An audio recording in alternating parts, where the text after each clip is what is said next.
Lepas tu kita tengok kenapa sakitnya, kerana makanan-makanan yang sekarang adalah makanan-makanan mati, makanan yang tak hidup. Makanan-makanan yang tak hidup ni kita kata benda-benda alah yang sintetik. Benda-benda alah yang sintetik tu dia tak ada vibration, dia dah tak ada getaran, tak ada dah shenop-shenop so dah mana-mana dah perginya kan. Okey. Jadi bila makanan sintetik ni kita makan kenyang tak? Kenyang. Kau makan burger tu kau makanlah 2, kenyang. Tapi dia tak ada pula membawa kepada khasiat. Jadi sebab kalau benda-benda tu mesti ada pengawet berlebihan, pemanis tiruan, pewarna tiruan, semua benda-benda ala yang tiruan tu. Makanan-makanan yang sintetik ni kan, dia tak macam yang Allah jadikan. Yang mana sekarang saya ambil kes buah pinggang. Tahu tak budak-budak kecil pun sekarang ramai sangat masalah buah pinggang. Kan? Dia salah satunya adalah kerana makanan-makanan sintetik ni. Bila kita makan buah, buah tu ada kulitnya, ada dia punya isinya, ada bijinya, ada apa tu semua kan. Kalau benda-benda sintetik, dia tak ada ambil benda tu actual tau. Dia ambil kimianya sahaja. Bahan, maknanya aturan kimia tu dia copy je lah.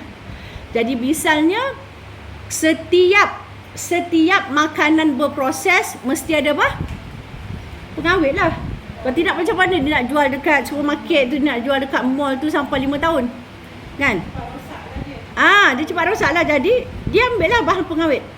Bahan pengawet paling banyak dekat dalam tu, kau carilah, bacalah semua label, mesti ada fosfat.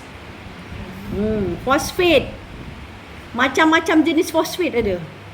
Macam-macam jenis. Nanti pergi kat itu, pergi tengok sos cili ke, makanan dalam tin ke, makanan dia pengawet dia macam ada fosfat ni ada pada semua kita punya makanan kan. Ada pada sayur, ada pada daging, ada pada semua kan. Tapi Allah jadikan fosfat ni sikit je. Supaya bila kita makan, fosfat itu tidak jadi mudarat pada kita. Lepas tu kalau kita tengok buah limau kan, buah oren kan, adalah dia punya tu semua macam-macam kan. Supaya seratlah dia, supaya bila kita makan kan, benda tu takkan mudaratkan kita. Nabi kata makanlah asal bersederhana. Yang kita ni aku tak makan, ni aku tak makan. Padahal boleh je makan. Lagi orang sakit kronik lagi semua dia tak kasi makan, lama kebuluran orang tu kan. Sebenarnya boleh makan sikit-sikit. Jadi bahan-bahan yang Allah jadikan itu sesuai untuk badan kita. Kalau fosfat dalam badan kita, penyerapannya hanya 30% sahaja. Maknanya kalau kita makan, bila kita makan daging lah, kita makan apa tu semua kan, dia tak ada terus masuk. Katalah kandungan tu ada 100% tu ada fosfat lah. Yang masuk nanti dekat badan kita ni yang digunakan 30 je. Yang lain tu tak pakai. Tetapi bila kita menggunakan makanan-makanan yang diproses, sebab itulah budak-budak, daripada budak-budak tu semua dah sakit buah pinggang. Sebabnya kandungan itu, fosfat tu boleh masuk 100% dalam badan kita. Bila dia masuk 100% dalam badan kita ni nak kena buang. Ini hati nak kena buang, kita punya, dia nak cuba membuang benda Allah yang berlebihan tu. Lama-lama yang ending dia kan dekat buah pinggang kan.